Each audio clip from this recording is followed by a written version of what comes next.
think it's more likely it would be due west. Am I to understand looking at this that we're back in that bloody swamp? Yes. So how sure are you of this?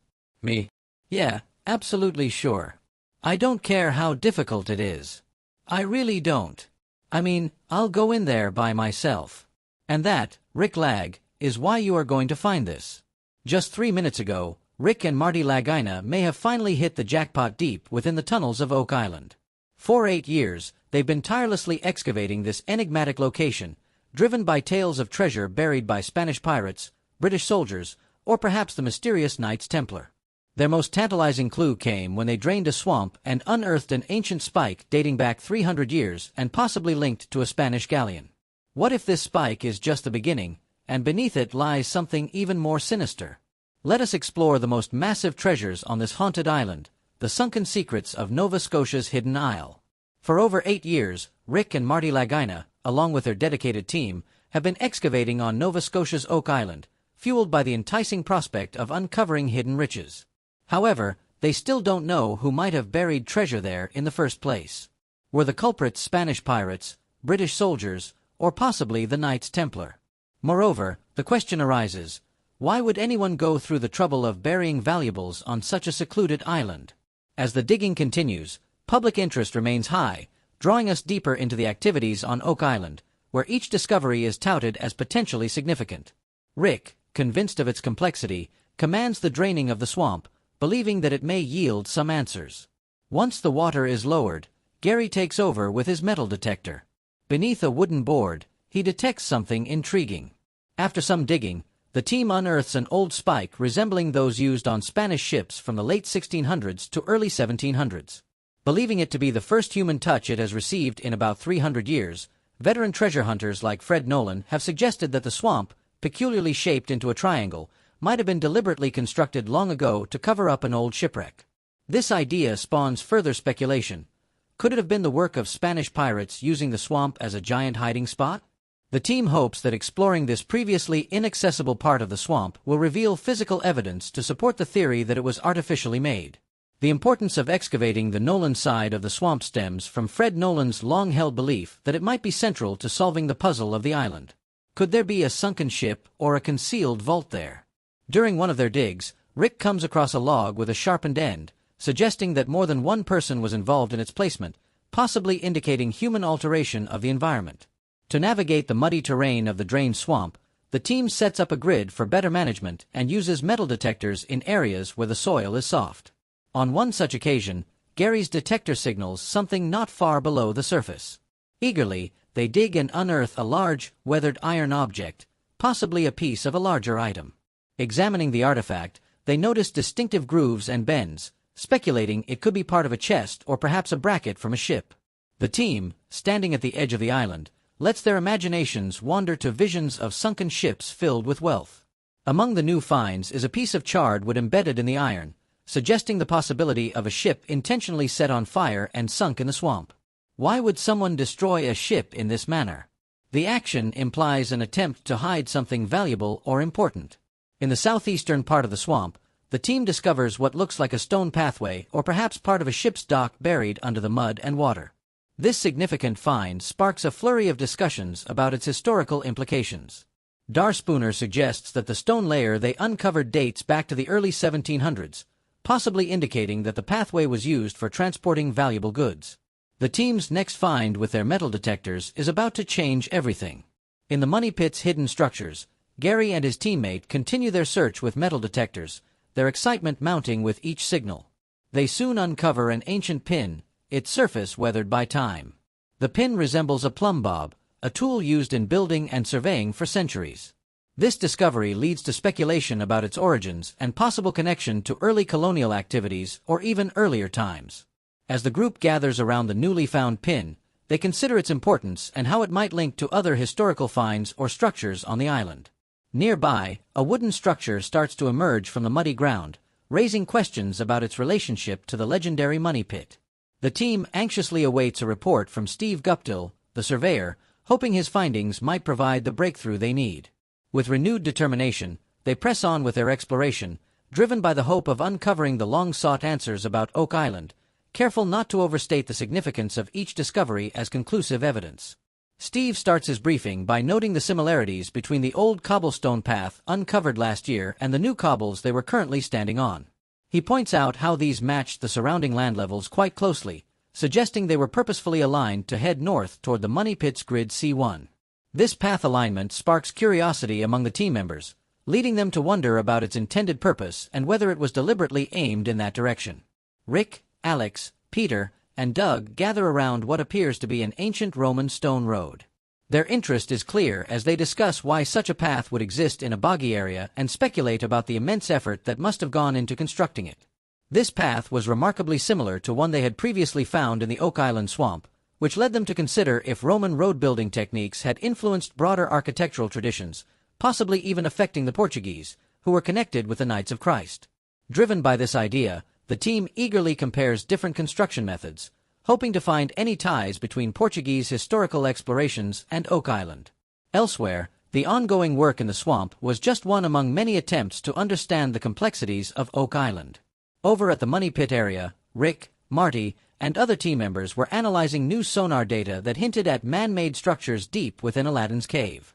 Steve noted that the straight lines shown in the sonar images didn't appear natural, and he was hopeful that viewing them in a 3D model would offer more clarity. Terry Matt suggested that learning about these structures' construction methods might reveal significant information about historical excavation and building techniques in the area.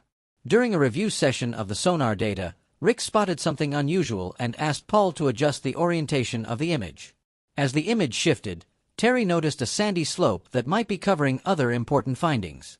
Marty observed a perfectly square wall on one side of the cave, concluding that it must be man-made and could potentially be hiding a treasure trove.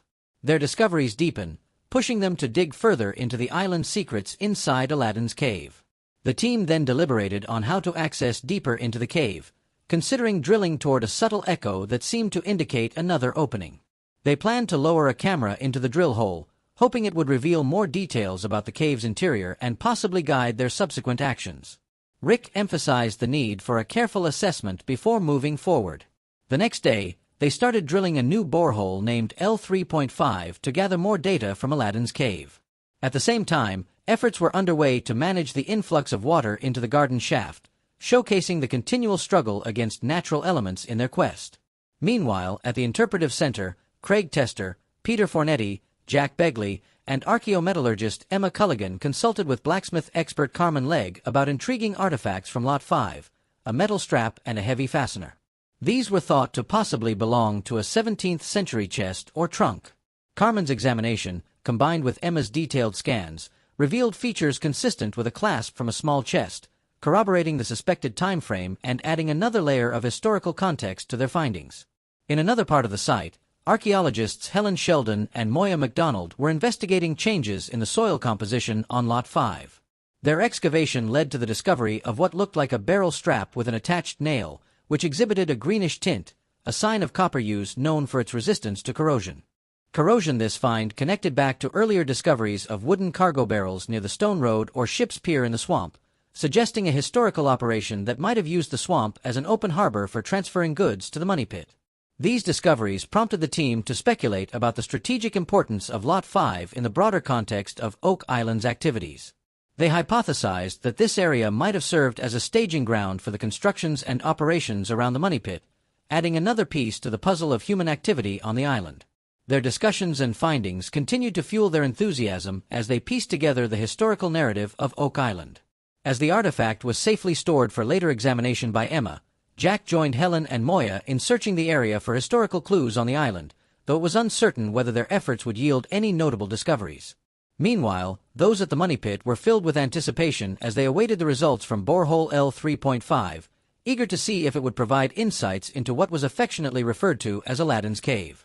Overseeing the drilling, Terry, Ma, and the island's historian Charles Barris targeted a large underground space believed to be around 150 foot down. Mike from the drilling crew reported that he reached the cavern at about 141 feet, encountering a small gap before hitting the usual bedrock and gravel. Steve from the excavation crew confirmed reaching the cavern, and they decided to lower a camera to get a better look inside. The camera, built to work in dim light and equipped with a 360 degrees view, was meant to give a detailed look at the environment inside the cavern. Terry and Steve watched the feed, hopeful to uncover something substantial in the depths of the cavern. Terry was particularly struck by the size of the cave and the presence of minerals in the water, suggesting it might be the location of the so-called offset chain believed to be linked to a valuable find. New findings fueled their quest, driving the team to seek even deeper truths, the stone foundations of history. As the camera sank into the dark waters of Aladdin's cave, the team strained to make sense of images blurred by the disturbed sediment. The camera captured jagged edges and straight lines, possibly signs of a damaged cavern wall. They focused on what looked like a wall's edge, and excitement grew when the camera seemed to reveal a man-made entrance, stirring up more sediment. Alex and others watched eagerly as the footage displayed what looked like an opening or the beginning of a hallway. Excited by this potential breakthrough, Alex called Terry Matt over to view what might be an important discovery. The prospect of a man-made entrance fueled hopes of finding something significant beyond it. As they lowered the camera further, it revealed a distinct area between two sidewalls. Although the murky water made it difficult to see details, Steve proposed using sonar to better gauge the cave size, and the team agreed to conduct a sonar scan from this new position. The next day, the team from Decontracting Limited pressed on with their work near the shoreline on Lot 5. Jack Begley, Jamie Kuba, Moya McDonald, and Fiona Steele were careful as they dug through the layers of a puzzling stone foundation. As they delved deeper, Jack pointed out shifting rocks, indicating the need for careful excavation. They found artifacts that suggested they were uncovering a historically significant structure. Moya noted the large rocks, thinking they were part of a wall, leading the team to speculate about a structure that could be older than the money pit. Fiona believed that revealing these features could help identify the original builders and their connection to the island's history. However, understanding the structure's layout became more challenging as they encountered collapsed rocks and misaligned features. Jamie speculated that what might have been a taller wall had collapsed over time. The exposed rocks offered potential insights into the structure, with one side showing clean soil and the other possibly indicating more of the building. Their curiosity deepened, and the team expressed interest in consulting with Larnen, known for his expertise in the island's historical structures. Elle joined Jack and the team to examine the stone foundation, now believed to possibly reveal a wall feature. The possibility that the structure was originally taller and had since collapsed added another layer to the island's complex history. Jack also discussed the interesting connection between the dark soil and the nearby iron pieces and nails, suggesting a more extensive structure than first thought. Rick Lagina and Craig Tester joined Scott Barlow at the Money Pit area, where the Decontracting Limited team was dealing with a mysterious influx of water flooding the garden shaft. Scott reported that the water was rising rapidly, creating new challenges as they tried to find its source.